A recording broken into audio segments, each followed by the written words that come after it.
¿Qué tal? Muchas gracias por visitar el canal. Veamos un ejemplo de aplicación de las ecuaciones en derivadas parciales mediante este problema de condición de frontera, en donde se analiza el flujo de calor unidimensional. Para ello vamos a trabajar con una barra delgada de largo L y se va a considerar que la distribución longitudinal de la temperatura es una función de la longitud. Es decir, va a ser una función a lo largo de la barra. Y luego, en la temperatura en los extremos es constante e igual a 0. Entonces la longitud de la barra es L. Y U va a ser la temperatura. U va a ser entonces una función de la longitud y del tiempo.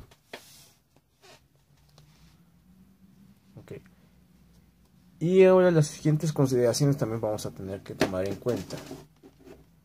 El flujo de calor se produce solo en la dirección X. O sea, no hay flujo de calor en la dirección Y. No se pierde calor a través de la superficie lateral de la varilla.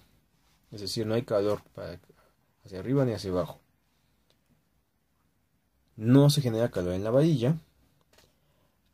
La varilla es homogénea, es decir, su densidad por unidad de longitud es constante y su calor específico y su conductividad térmica son constantes. Ahora, ¿cuál es lo que realmente tenemos que trabajar? Veamos. Dos condiciones de frontera. Dada esta función de x y de t, son los siguientes. Primero, la ecuación diferencial que tenemos que resolver es k por la segunda parcial de u respecto a x es igual a la parcial de u con respecto a t, en donde x está definido entre 0 y L y t es positivo. Este modelo lo pueden encontrar en cualquier, de preferencia búsquenlo en cualquier texto de transferencia de calor. Aquí no me voy a meter en la cuestión de la deducción del modelo, eso como les digo en un texto especializado. Las condiciones iniciales, que las he marcado como 2, son que u de 0 y t es igual a 0 y u de L, t es igual a 0, es decir, lo que comentaba acerca de la temperatura en los extremos de la varilla. Y la tercera condición es que u de x, 0 es una distribución, es una función de x. Esto para x entre 0 y L. Bien, de aquí entonces nada más hay que indicar que K es una constante que se llama difusividad térmica. K es entonces la difusividad térmica y es proporcional a la conductividad térmica.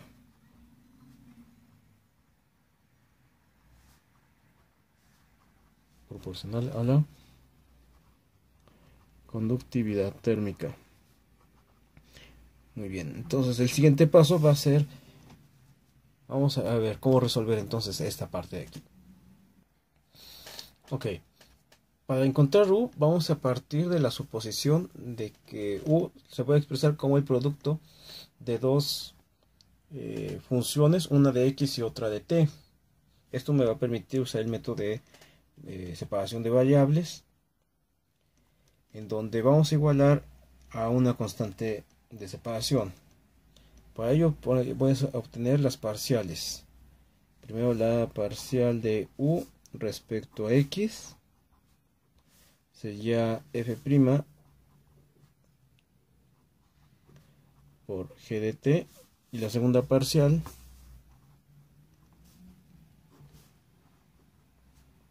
va a ser f' por g de t. Y sacamos de una vez la parcial de u con respecto a t. La parcial de u con respecto a t va a ser f de x por g' de t. Y ahora vamos a sustituir entonces esta parcial y esta parcial aquí. Entonces haciendo la sustitución nos queda acá por f' y' de x por g de t igual a f de x por g' de t. De aquí vamos a hacer vamos a separarlo de esta manera. Vamos a dejar f' en el lado izquierdo. Ponemos f de x al lado derecho, pero en el lado izquierdo, va a quedar en el denominador. Y también de acá vamos a moverlo al lado contrario, entonces en el lado derecho nos queda g' de t sobre k por g de t. Ok, y la forma de resolver esto es igualando una constante de separación. Esa constante de separación puede ser positiva, puede ser 0 o puede ser negativa. Ok, los casos en donde vas mayor o igual que 0 realmente no sirven y vamos a mostrar por qué. Ok, entonces veamos, si tomo el lado izquierdo de la expresión que yo tengo aquí, sería f' sobre f va a ser igual a 0, despejamos f' y aquí tengo que integrar dos veces. En la primera integración voy a obtener una función de t. Recuerden que cualquier función de t al derivarla con respecto a x va a ser, la consideramos como una constante y por eso va a ser 0. Entonces, tengo que integrar otra vez dos veces, y al integrar otra vez dos veces, entonces mi f de x me queda como h de t por x más otra función de tiempo. Y en el lado izquierdo g' de t sobre k por g de t igual a 0. Va a mover el g de t al lado contrario, pues se hace 0. Y aquí solamente integro una vez. Ok, entonces ya despejando g de t me queda como k por m de x. Entonces, si yo quiero sacar ya el conjunto o la posible solución, que es el producto de f por g, entonces u, que es la función de x y de t, que va a ser el producto de f de x por g de t, entonces nos va a quedar como h de t por x más r de t por k por m de x. Ok, entonces este va a ser mi u, pero lo que ocurre es que realmente no sabemos si esto o sea, no me está dando una información precisa acerca de la naturaleza de u. Ajá, entonces realmente eso significa que que la suposición de que la constante de integración vale 0 no es muy útil, que digamos. Vamos a suponer ahora qué pasa cuando es negativa. Bien, resolvamos ahora suponiendo que la constante de separación es positiva. Vamos a este lado izquierdo, lo igualo con lambda al cuadrado. Ok, despejamos f', luego este f de x al lado derecho. Y luego este término lo llevamos al lado contrario. Vemos que su ecuación característica va a ser m cuadrada menos lambda cuadrada igual a 0. Y resolvemos, entonces m va a ser igual a más menos lambda. Okay, esto significa que entonces nuestra solución para f de x va a ser de esta forma. C1 por e a la lambda x más C2 por e a la menos lambda x.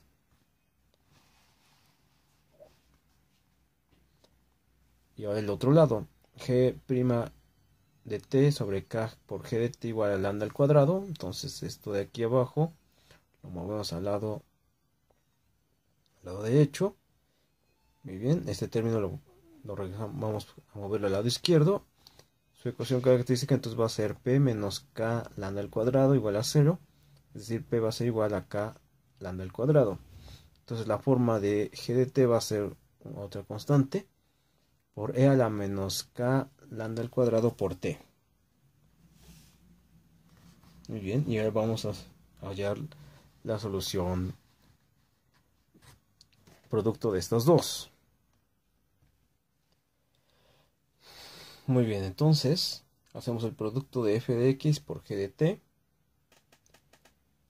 Esta C3 al multiplicarse por C1 pues realmente me da otra constante, la que vamos a llamarle A. Y C2 por C3 va a dar otra constante, la que vamos a llamar B. Muy bien, entonces recuerden que las exponentes se suman. Pues aquí tengo e a la lambda x más k lambda al cuadrado por t. Y aquí tengo e a la menos lambda x más k por lambda al cuadrado por t. Para que esto valga, tiene que satisfacer la condición 2, o sea, la condición de u de 0 de t es igual a 0 y u de L de t es igual a 0. Ok, entonces probemos las condiciones. Para la primera, entonces vamos a... Ok, nos indica, nos tiene que dar 0 si sustituimos x por 0. Entonces, en el primero vamos a tener a la 0 pues es 1, entonces me quedaría 0 es igual a a por e a la k lambda al cuadrado por t más b, aquí pues me quedaría 0 más k lambda al cuadrado por t, o sea, b por e a la k lambda al cuadrado por t. Aquí voy a factorizar de tal forma que voy a tener a más b multiplicados por e a la k lambda al cuadrado por t. Ok, y vamos a aplicar la otra condición. La otra condición nos quedaría lo siguiente. Tendríamos 0 es igual a por e a la lambda por L, donde x es L, más k lambda al cuadrado por t, más b por e a la lambda por L, pero negativo, más k lambda por t. Bien, aquí vamos a hacer también otra factorización. 0 va a ser igual a...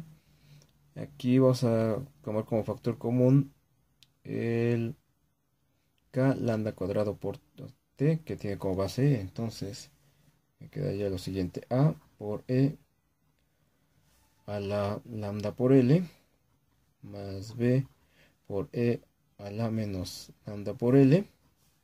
Todo esto multiplicado por e a la k lambda al cuadrado por t.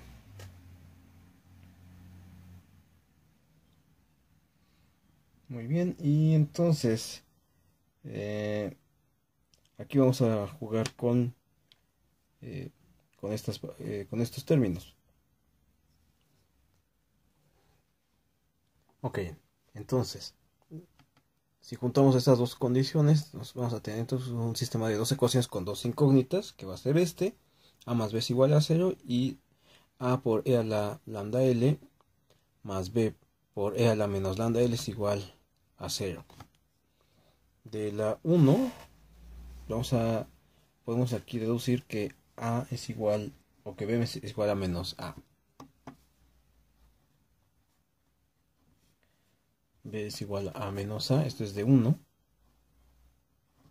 Y esto lo sustituimos en la 2.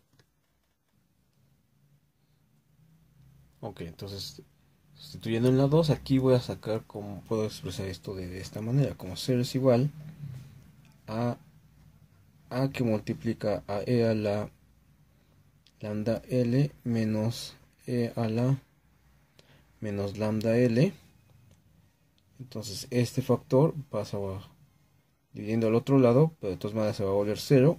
Me va a quedar que C es igual a y que B es igual a 0. O sea, me queda una solución trivial, o sea, es una solución que no me sirve. Y esto es por la suposición de que lambda es positiva. Entonces, tampoco funcionó suponer que la constante de separación fuese positiva. Vamos al caso que sí va a funcionar. Veamos. Teniendo como constante de separación un valor negativo,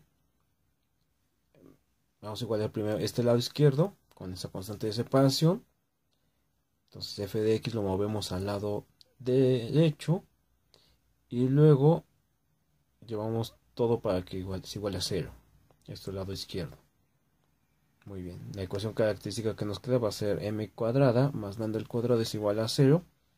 Y esa ecuación nos va a dar una solución compleja, bueno, imaginaria.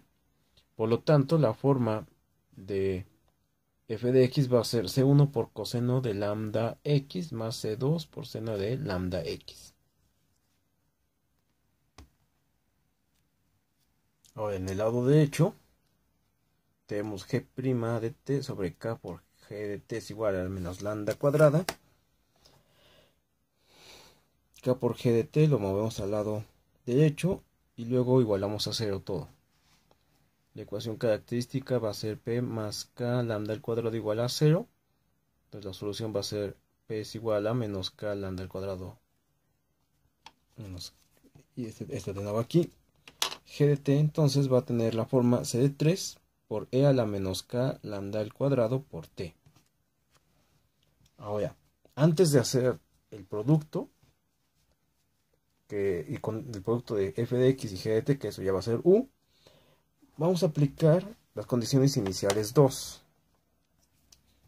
Entonces, de las condiciones iniciales 2, vamos a tener que u de 0t es igual a 0.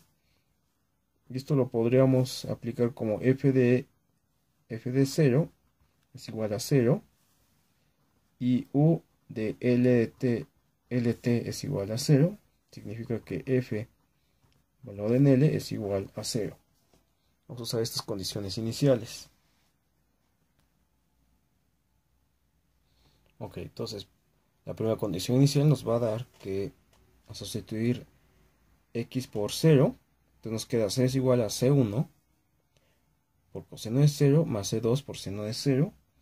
El seno en 0 vale 0, por lo tanto, y el coseno de 0 es 1, por lo tanto nos queda que 0 es igual a c1, o mejor dicho, c1 es igual a 0. La segunda condición inicial, entonces es f de L igual a 0, significa que 0 va a ser igual a c1, ya dijimos que vale 0, entonces nos queda c2, va a ser igual a c2 por seno de lambda por L. Ahora, C2 no puede ser 0 porque entonces ya tendríamos otra vez una solución trivial. Pero seno de lambda L sí puede ser 0. Ok, entonces nuestra idea la podemos expresar así. 0 es igual a seno de lambda por L. Es decir, lambda va a ser, bueno, el producto de pi por lambda es igual al ángulo cuyo seno es 0. Y eso ocurre si pi por lambda, o sea, el ángulo es el ángulo cuyo seno es 0 ocurre para 0 grados, 180 grados, 360 grados, ok, o sea, para múltiplos de pi. Es decir, podemos decir que lambda L es igual a n por pi, o lambda es igual a n pi sobre L, donde n va a ser, ok, vamos a ponerlo desde 1, 2, 3, etc.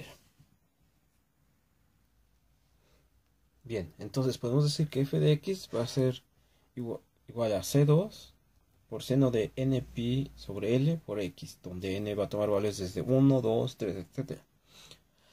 Los valores de lambda para los cuales la ecuación diferencial f de pi' de x más lambda cuadrada f de x igual a 0 no tiene una solución trivial, se llaman valores característicos o valores propios. Estas soluciones que satisfacen dicha ecuación diferencial también reciben el nombre de funciones características o funciones propias. Ahora vamos a juntar la solución completa. Muy bien, entonces ahora sí nuestra solución completa va a ser u, que va a ser f de x, que va a ser c2 por seno de n pi sobre L por x por C3 por E a la menos K. Aquí bueno, sería lambda cuadrado, pero lambda cuadrado sería n cuadrada pi al cuadrado sobre L al cuadrado por T. Y aquí C2 por C3 pues va a dar otra constante. A esa constante vamos a llamarle a n. Hay una razón que te vamos a mostrar por qué le vamos a llamar a n. Y un poco de notación aquí. Vamos a la e a todo esto. Vamos a designarla como exponencial de menos k por n al cuadrado pi al cuadrado sobre L al cuadrado por T. Y esto por el seno de n pi sobre L por X. Muy bien, y entonces esta ecuación debe satisfacer la condición número 3. Ok, la condición número 3 entonces nos decía que u de x, 0 es igual a f de x. Eso significa que f de x debe ser an, y sustituimos aquí 0 por t, pues todo esto se hace 1. Entonces nos queda seno de n pi sobre L por X. Ok. Pero la condición debe satisfacerse para cualquier f de x. Entonces, esta u de x de t que tenemos aquí arriba no es una solución del problema de condiciones dado. Ok. Entonces ya vemos que no es una solución del problema dado, pero hay una observación que se puede usar si se aplica el principio de superposición. ¿Cómo está eso? Ok, si usamos el principio de superposición es usar el conjunto de sumas que puedo yo generar con todos los valores si varío n. Ok, entonces esta función va a satisfacer las condiciones 1 y 2. Y para averiguar si se satisface 3, sustituimos para t igual a 0. Ok, entonces sustituyendo para t igual a 0, tendremos que f de x va a ser la sumatoria desde n igual a 1 hasta n de an seno de n pi sobre L por X. Lo cual es el desarrollo C de Fourier en medio intervalo para una función f de x. Ok, entonces el lado derecho es el desarrollo en medio intervalo. Más bien es el desarrollo C de Fourier en medio intervalo de f de x. Lo que vamos a hacer es que el coeficiente an lo vamos a igualar con el coeficiente bn de la serie. Ok, entonces ahora lo que nos resta es deducir, o al menos indicar cómo encontrar el coeficiente an, que va a ser el coeficiente, bueno, el coeficiente bn de la serie Fourier, que es el coeficiente an de nuestro caso. Entonces va a ser 2 sobre pi por la integral de seno L de f de x seno de n pi sobre L por X diferencial de X. Y entonces ya con esto vamos a poder tener la serie, o mejor dicho, el desarrollo completo para u de x de t. Entonces, mi función u de x de t va a ser igual.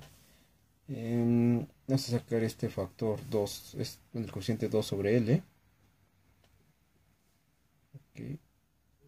Y luego vamos a tener, ahora sí, la sumatoria desde n igual a 1 hasta infinito. Aquí tendríamos a n, pero a n es la integral definida de 0 a L de f de x seno de n pi sobre Lx diferencial de x,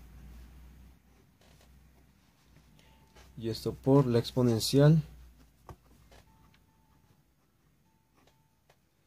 de menos k sobre n cuadrada pi cuadrada sobre L al cuadrado, ok, por t, y por el seno de n pi sobre L por x. Aquí ya tenemos entonces una función que satisface las condiciones pedidas. Por lo tanto, esta sí la puedo considerar como una solución de la ecuación diferencial con las condiciones de frontera.